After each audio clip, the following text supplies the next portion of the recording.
Racefly Smokehouse and Grill, and today we are going to be doing a brisket.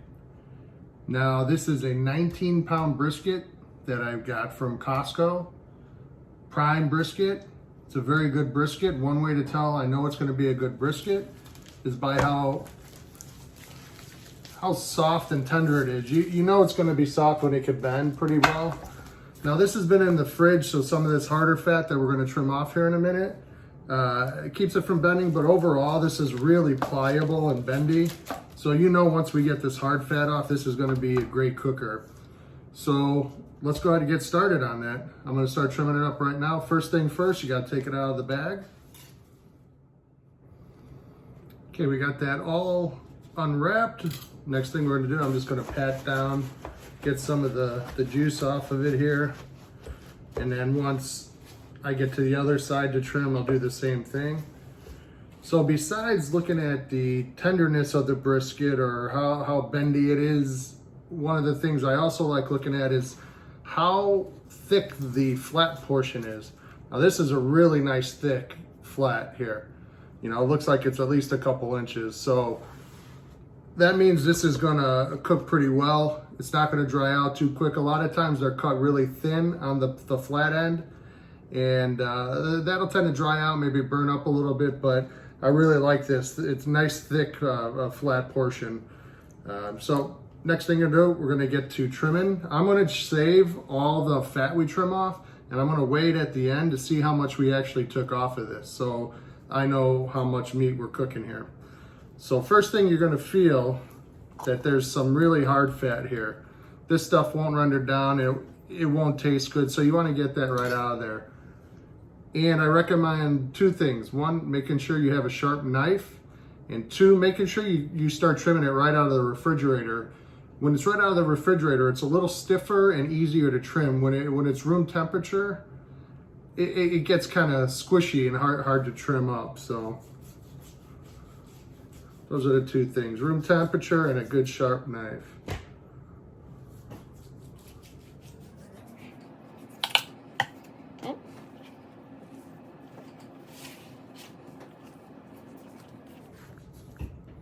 Again, I'm looking for any parts that are really the harder fat.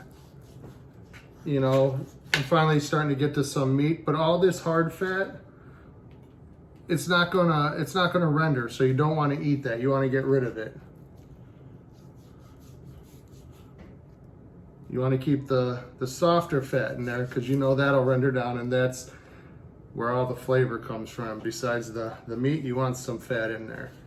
So I'm kind of feeling around in here and feeling what's the harder stuff, what's the softer stuff, and we're gonna go ahead and keep removing some of that hard fat. Now we could go all the way as to removing the complete point. There's two parts to a brisket. There's the flat part and the point. And the point is where it's really fatty and tender, and that's where burnt ends are made out of, if you're making burnt ends. I don't think I'm going to do that. I'm just going to cook this all as one, and you know, we'll check it out how it comes out after that. But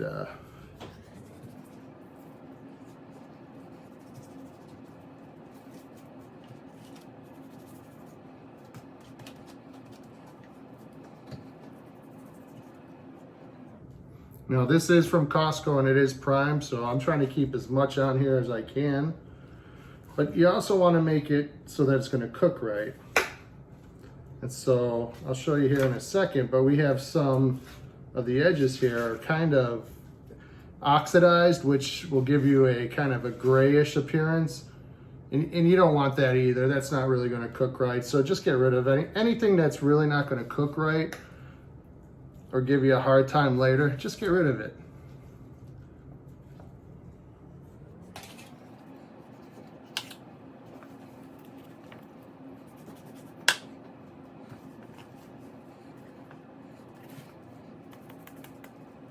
Take some of this fat off here. A lot of this is pretty good over here. This will render down real nice. Again, you'll notice it when you feel it, that there's loose and then there's the solid, and you just want to get rid of that solid stuff.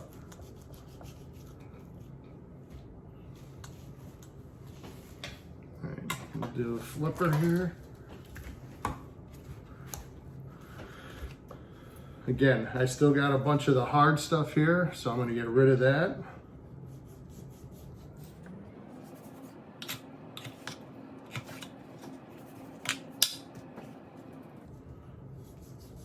You kind of don't want any loose dangly pieces, because if it's just a little piece on a big hunk, that little piece is going to burn in the heat. So you want to try to keep it as uniform and square as possible so that you get a nice even cook.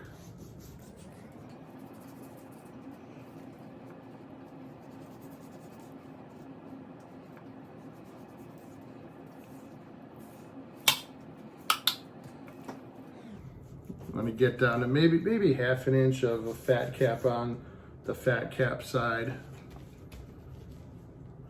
Again, you want to keep some of that fat cap on there because it's going to render. You're going to lose some of it in the cook. But I always like a thin layer of fat on there. It just adds so much more flavor to it, in my opinion. Some people like to trim that off because they don't like eating the fat. It's up to you, whatever you want to do.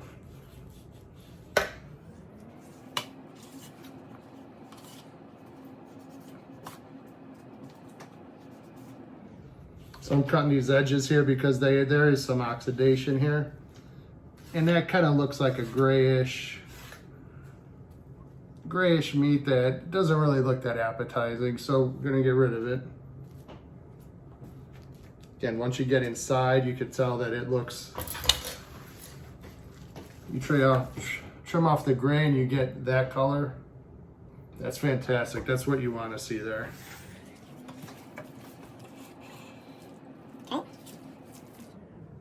So we can see the grain runs this way.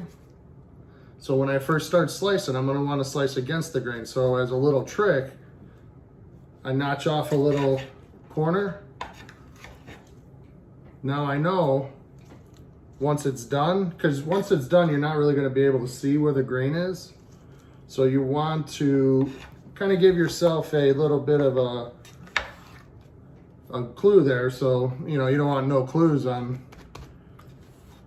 when you're checking for the grain there. So now I know once it's time to start cutting, I'll start cutting this way.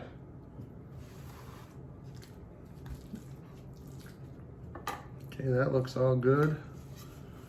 This is a really nice brisket here. Get a little bit more of this stuff off here. Doesn't look like there's gonna be a whole lot actually trimmed off of here unless I, again, wanna completely separate the point from the flat right from the beginning, but I'm not gonna do that.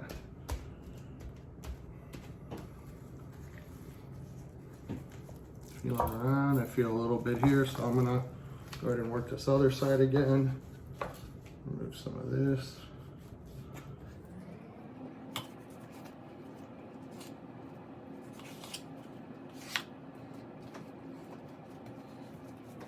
I think that's all I'm going to do with it. Now, next thing I'm going to do here is rub it down. Okay, so I'm going to cook it fat side down. So I'm going to rub the fat side first so I could flip it, get my meat side rubbed second. I'm going to put it on the grill, again, fat side down. Now, that's the way that I always do it. It's an age-old debate. People like fat side up, fat side down. Figure it out. Figure it out on your own. Do what you think works best. I always like fat side down. So we're gonna start rubbing here. Now the rub I'm using is salt, pepper, garlic, kosher salt, coarse pepper, and garlic powder. The ratio I use is about 1 cup of coarse pepper, 1 cup of kosher salt, and a couple heaping tablespoons of garlic powder. Very easy, but man, on a brisket, on beef in general, it's fantastic. And I definitely recommend getting the coarse pepper and the kosher salt. It's so good. It's so good.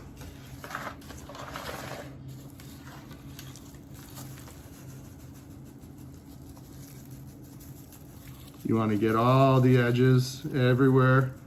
Everywhere that's going to get eaten, you want to get it rubbed.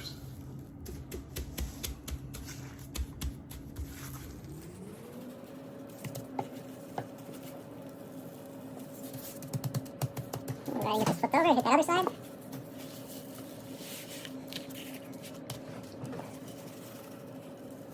I hope it's coming over on the camera, but this is an absolutely beautiful brisket.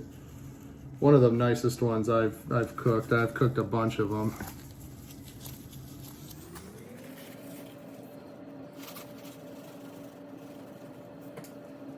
Casco did a good job with this one here.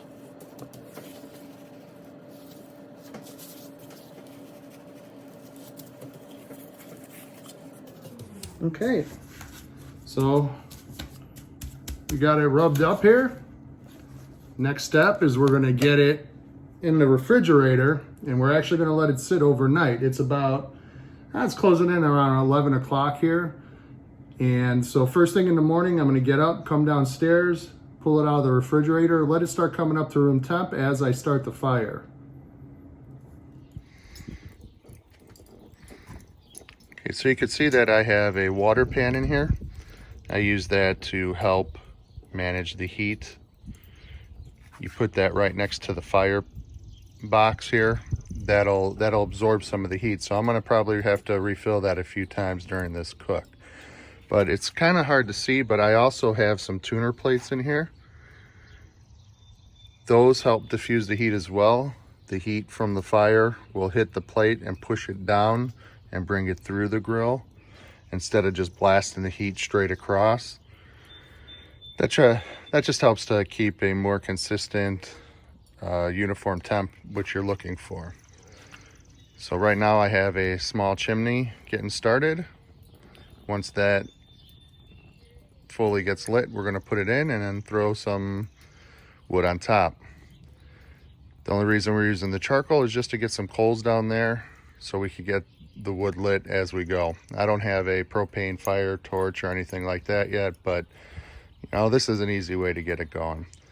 So we'll be back once the grill's up the top. Okay, chimney is looking pretty good. So we're gonna go ahead and get this put in the firebox here.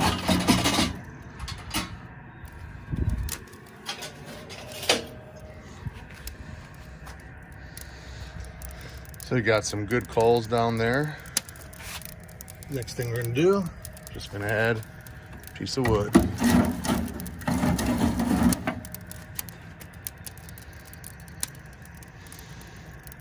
Now those coals will get this lit up pretty well. There you go. I'm gonna want to let that catch up real nice before I do anything else with this fire.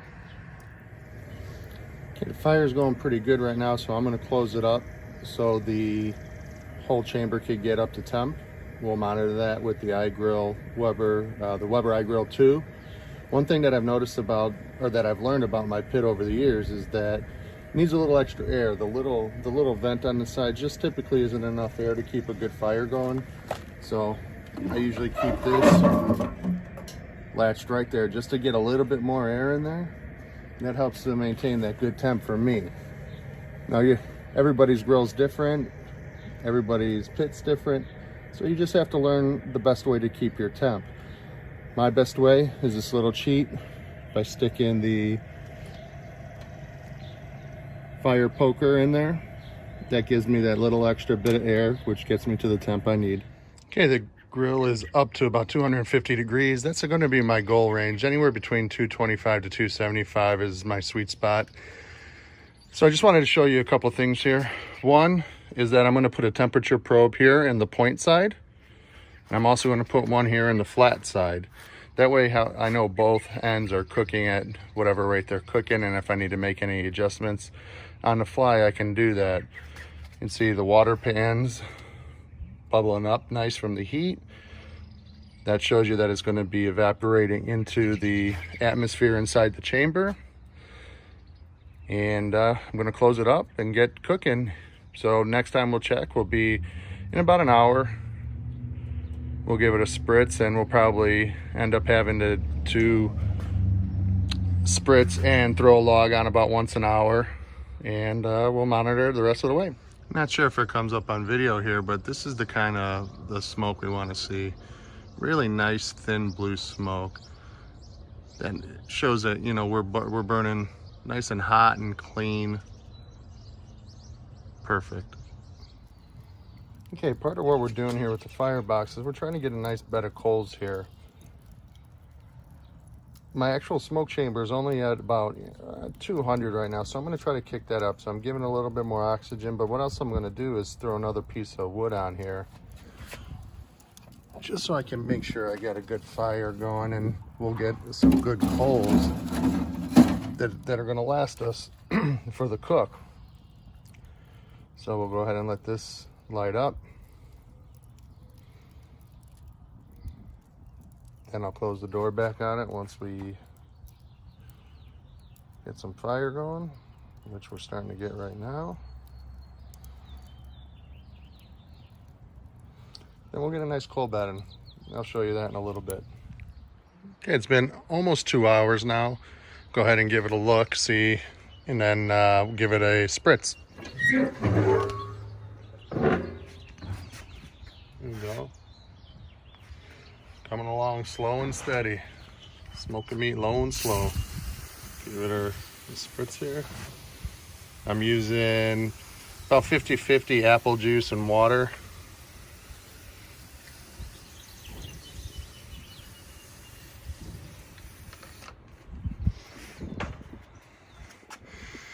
I'll close her back up. If you're looking, you ain't cooking. Here's a quick look at the fire I got going right now. Go ahead and close that up. We've been running right around 230, so I'll get this closed back up too so it doesn't get too hot.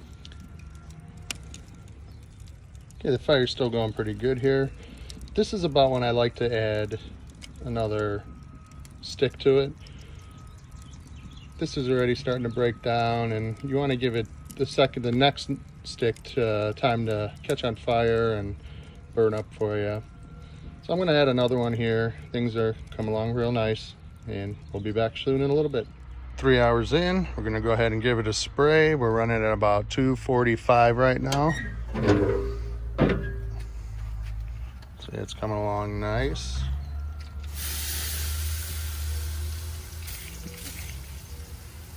Right now the internal temperature on the point side is at about 135, 140-ish, and the flat side's running about 5-10 degrees below that. So we're just going to continue to monitor it. You can see this getting a little darker over here, so in a little bit we may rotate it, but so we don't burn up the one side and get kind of even heat. But I always want to keep the bigger, thicker, fatter side near the fire, which is on the right here, and keep the thinner, leaner side away from the fire. So, all right, we'll be back in a little bit. Okay, it's been about 2 hours since we last checked and spritzed, so let's give it a look.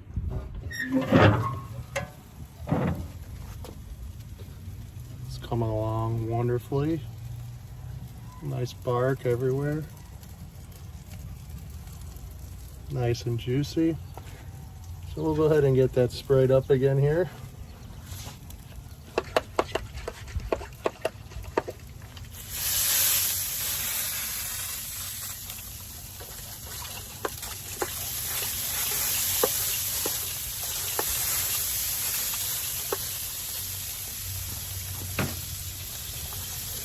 Right now we're running at about close to 160 on the flat, about 150, 155 in the point. So we're gonna let her keep going.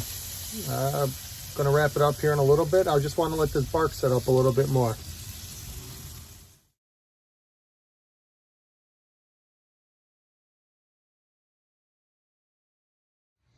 Okay, we're gonna check if we need to wrap it. We're just gonna look to see what the color is. That color is looking nice and dark. That's right where we want it.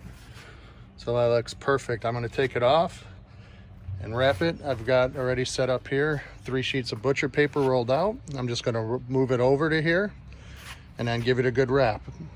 Let me go ahead and get that set up, and we'll get wrapping here in a second. Here we go, I'm gonna wrap it up. At the start, just folding it over here and wrapping it all the way around. You wanna make sure it's nice and tight.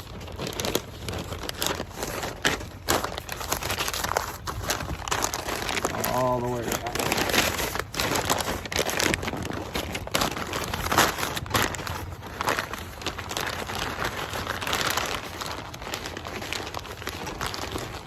You're gonna end up putting this side on the bottom, but you still wanna make sure that it's nice and tight.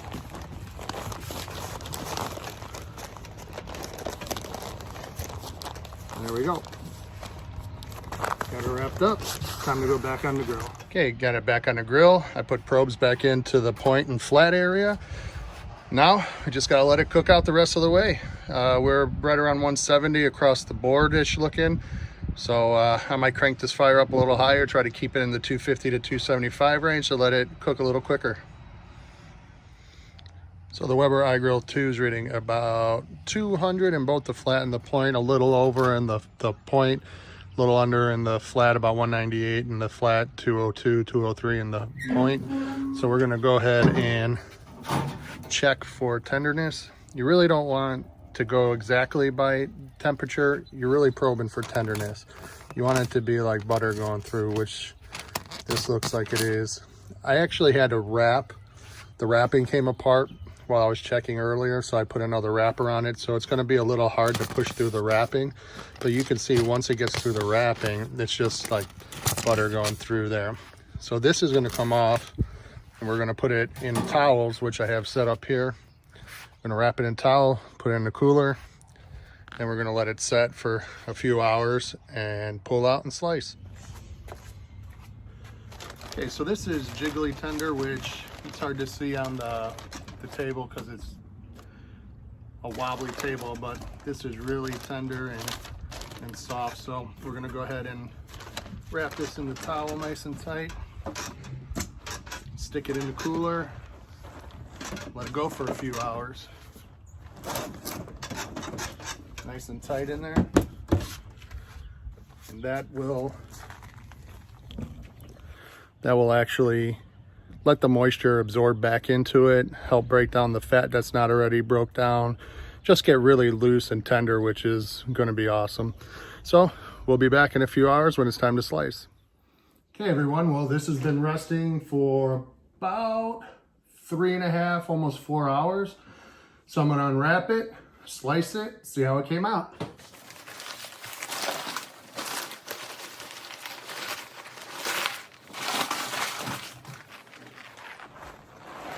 Oh man, this is tender and jiggly and still rocket hot. You can see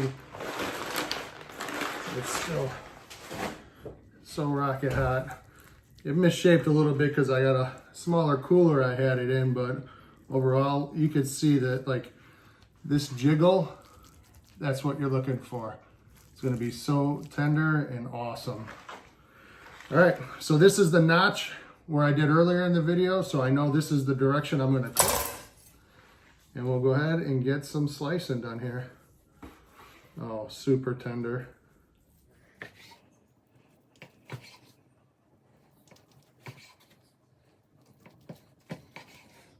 Now this is from the leaner side. You got that good bend. It just pulls apart with barely a tug.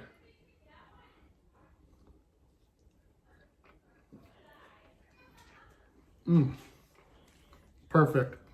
So good. Especially on the leaner side.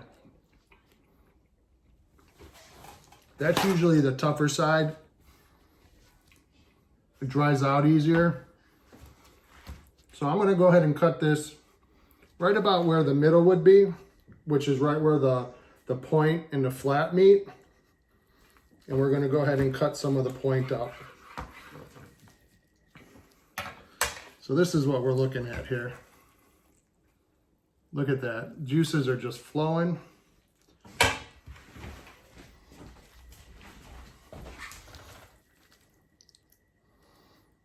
I'm not even squeezing it. That's just how juicy it is right now. Oh man, this is good. We're gonna cut this way, right down the middle. Oh man. Again, I can't tell you how juicy this is and how wonderful this came out.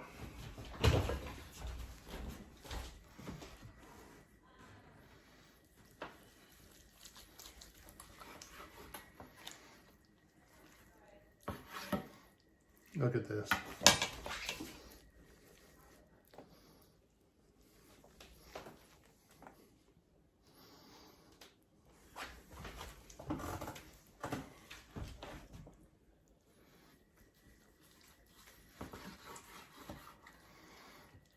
Oh, this is so tender. This is perfect.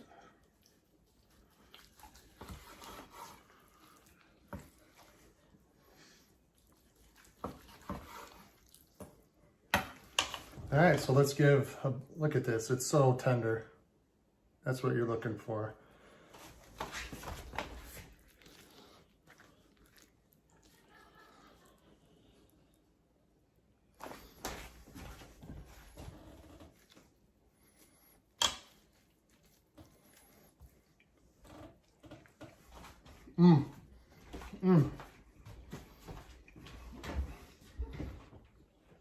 Out of this world. Again, salt, pepper, garlic, and some good oak wood. That's all you need. And time, obviously. This took about 12 hours to cook, about a 3-hour rest, so it was about 15, 16 hours total. Worth every second of it. So I'm going to go ahead and finish cutting this up, and we're going to eat it up. So thanks for watching. Like, share, subscribe. Let me know if you have any comments, and we'll see you soon.